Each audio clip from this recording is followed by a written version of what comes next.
Sekreti 8 gjeneratash, kripa dhe uji që të bën të pasur brenda ditëve. Mirë se erdhe, o shpirt që po kërkon dritën e bollokut. Sot nuk do të flasim për para të zakonshme. Jo. Sot do të hapim një derë të lashtë, një derë që është ruajtur me kujdes në gjirin e një familjeje për 8 gjenerata të tëra. Kjo është një thirrje. Një thirrje nga thellësitë e Kabalahut, nga ajo pjesë e universit ku paraja nuk është letër apo numra në ekran, por energji e pastër, pulsuese, hyjnore. Ky ritual me krip dhe ujë nuk është magji e zezë. As nuk është truk i shpejt për t'u pasuruar. Është çelës. Çelës që hap portat e ligjeve shpirtërore të bollokut, atyre ligjeve që kanë qeverisur prosperitetin e njerëzve të zgjuar, të drejtë dhe të lidhur me hyjnoren që nga kohët e Abrahamit, nëse je gati të lëshosh frikën, dyshimin dhe bllokimet e vjetra, nëse je gati të bëhesh një enë e denjë për rrjedhën e begatisë, atëherë dëgjoj me zemër të hapur. Sepse sot unë do të tregoj hap pas hapi, frym pas fryme, pik pas pike sekretin që ka ndryshuar jetët e paraardhësve të mi dhe që tani mund të ndryshoj tënden. Përshëndetje miqtë e dashur. Para se të ndiqni këtë video, mos harroni të pëlqeni faqen tonë dhe të shpërndani videot miqve tuaj, është shumë e rëndësishme për ne për mirëmbajtjen dhe rritjen e faqes sone. Le të fillojmë. Një filozofia pas ritualit, thelbi shpirtëror i bollokut. Parat nuk janë thjesht metal apo letër. Ato janë energji e ngurtësuar. Ashtu si uji mund të kthehet në akull, ashtu edhe energjia hyjnore e bollokut mund të marrë formën e pasurisë materiale. Por për ta lejuar këtë rrjedhje, nevojitet përputhje. Përputhje me ligjet e universit. Shumë njerëz punojnë fort, orë të gjata, djers, sakrifica, por mbeten të bllokuar. Pse? Sepse puna fizike është vetëm 50% e ekuacionit. 50% tjetër është puna shpirtërore, pastrimi i fushës tënde energjetike nga frika, nga xhelozia, nga ndjenja se nuk meritoj, nga besimi se paraja është ngyrë ose e kufizuar. Në Kabala, kripa quhet Melach Habri, kripa e beslidhjes. Ajo është simbol i marrëveshjes së përjetshme midis njeriut dhe krijuesit. Në tempullin e lash, çdo ofertë duhet të shoqërohej me krip, sepse kripa fik tensionet, bashkon kundërshtit, ruhet përjetësisht. Kripa nuk prishet kurrë. Ajo është e pathyeshme.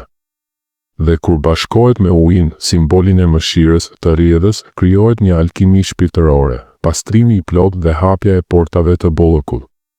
Ky ritual nuk të jep para nga hiçi. Ai heq barierat që ti vetë, shpesh pa e ditur, i ke vendosur midis teje dhe begatisë që universi tashmë dëshiron të javë. Është si të hapësh një rubinet që ka qenë i mbyllur me vite.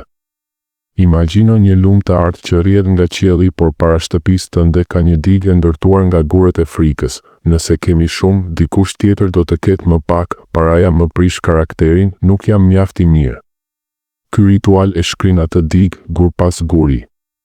Dhe kur diga hiqet, lumi vjen. 2 elementet e nevojshme, përgatitja e shenjë. Le të flasim për mjetet. Jo çfarëdo mjetesh, por simbolet e sakta. Kripa e detit, jo ajo e rafinuar e tavolinës që ka humbur forcën e saj nga përpunimi industrial. Duhet krip të gjallë, e paprekur nga njeriu sa më pak. Kripa e detit të vdekur është ideale, sepse aty ku uji është kaq i kripur sa asgjë nuk jeton, kripa arrin pastërtinë maksimale. Nëse nuk e ke, merr krip deti të trash, natyrale. Çdo kokër është si një yll i vogël që mban kujtesën e oqeanit. Uji i pastër, uji është jeta. Merr ujë burimi nëse mundesh, ose ujë të filtruar mirë. Shmang ujin e rubinetit të rënë me klor, ai ka humbur vitalitetin. Uji duhet të jetë i gjallë, i rrjedhshëm, i gatshëm për të marrë dhe për të dhënë. Portofoli yt, ky nuk është thjesht një objekt. Është enë e energjisë tënde financiare. Ai që e prek çdo ditë, që hap e mbyll me duart e tua. Ai do të bëhet tempulli i vogël i bollokut pas ritualit. Koha para lindjes së diellit. Sepse aty momenti është më i pastër. Errësira e natës largohet, drita e re vjen. Është çasti kur universi merr frym thellë dhe fillon një cikël të ri.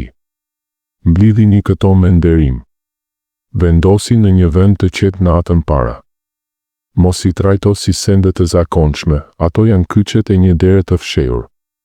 3. Hapat e ritualit, udhëtimi hap pas hapi. Tani vjen pjesa më e fuqishme. Do ta shpjegoj çdo hap me detaje të mëdha që ta ndjesh në shpirt.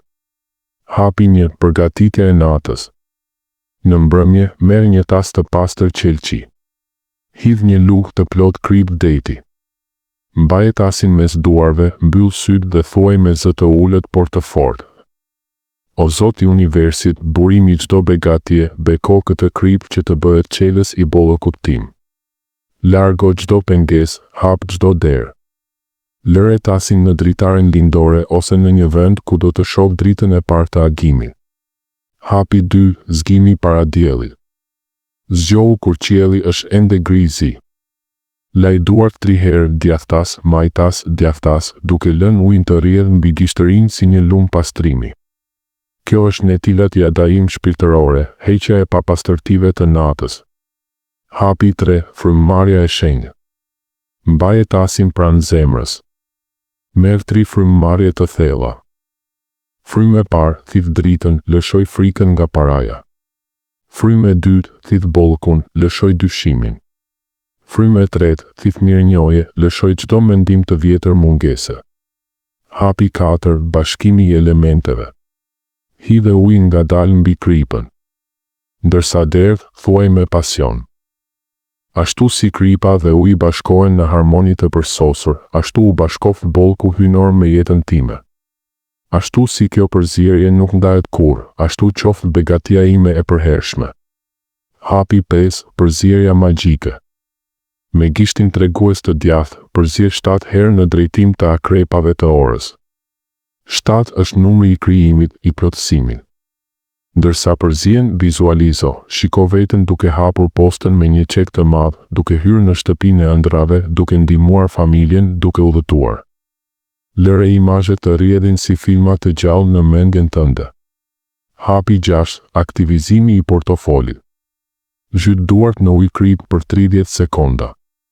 Ndje si lagështia hyn në lëkurë, si energjia ngjitet në qelizat e tua. Pastaj merr portofolin, mbaje mes duarve të lagura si një bekim. Transfero. Thuaj, ti je tani tempulli im I bollokut. Çdo herë që të hap, dera e begatisë hapet më gjerë. Hapi 7. Drita e diellit. Vendose portofolin në dritaren ku vjen dielli I parë.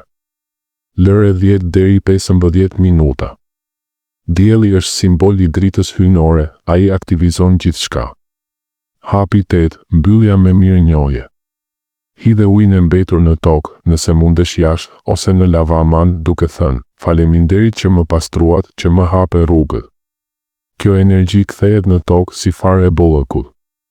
4. Paralajmërime, këshilla dhe fuqia e vazhdimësisë.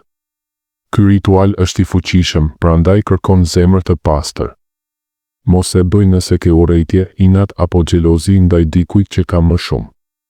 Kjo do ta bllokon të rrjedhën. Pastro zemrën së pari me falje, mbaje sekret për 7 ditët e para, mos ua tregoni skeptikëve. Energjia delikate mund të shpërndahet nga tallja ose mosbesimi. Rezultatet? Disa shohin shenja brenda 24 deri 48 orëve, një pagesë e papritur, një telefonat pune, një dhuratë. Por fuqia e vërtet vjen nga 40 ditë vazhdimësi. 40 është numri I transformimit në traditën hebreje, 40 ditë përmbytje, 40 vjet shkretëtir, 40 ditë para se Mojsiu të merrte ligjin. Pas 40 ditësh, rituali bëhet pjesë e qenjes tënde. Kjo nuk është magji, është rreshtim. Është kthimi në harmoni me ligjet që krijuesi I ka vendosur për ne që të lulëzojmë. Përfundim. Nëse e bën këtë me besim, nëse e bën me dashuri, universi do të përgjigjet. Unë të bekoj sot me bollëk, me dritë, me paqe. Shko tani. Përgatitu. Dhe nesër në agim hap derën, faleminderit që dëgjove. Abonohu nëse dëshiron të marrësh më shumë sekrete të lashta. Paq begati të pafund, sekret.